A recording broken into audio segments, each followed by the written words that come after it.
So the second Scholary article that I used was titled Using Theory to Understand High School Aged Athletes' Intentions to Report Sports-Related Concussion, Implications for Concussion Education Initiative.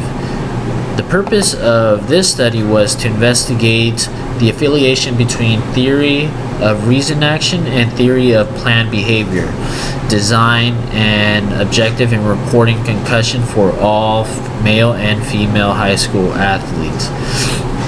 Procedure for this study was first to receive approval from the Institutional Review Board. So once approval was given, the study used 25 high schools to gather participants. Participants for this study were all student athletes. So once the student athletes decided that they wanted to participate, they would meet at their high schools where the study was explained to them before they were given a packet that consisted of instructions of the study itself and consent documents, and then the questionnaire survey, as well as a postage paid envelope for them to mail back the survey itself, where then the researcher would gather the data and analyze it.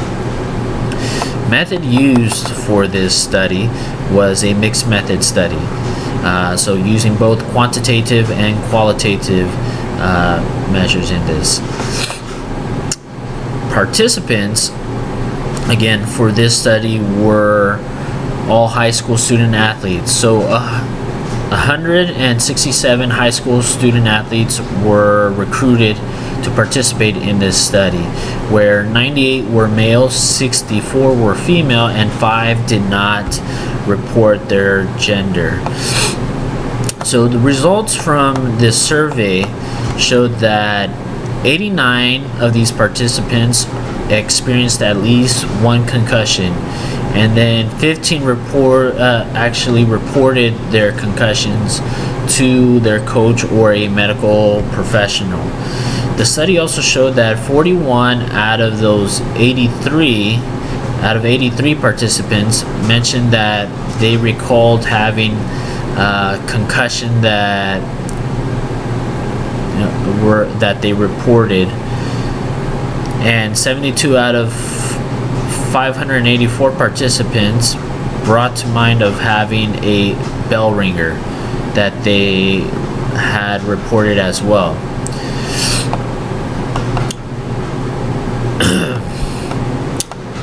So what the data shows, what the results show, is that intention to report concussions showed a decline when student athletes were participating in games or practice while exhibiting their signs and symptoms. There was no other intention to report from those who recall of a concussion or a bell ringer or one or the other. So in conclusion, due to the results, it shows that positive attitudes demonstrate an athlete that's more likely to report concussion due to knowing its importance and or comfort level with coaches and teammates.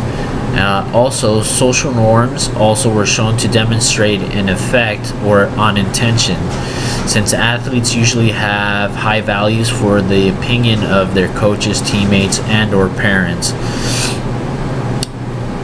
So on the average, the intention to report signs and symptoms of a concussion was moderate in the study. How this relates to the topic at hand is that it shows by implementing education of concussion by coaches and healthcare professionals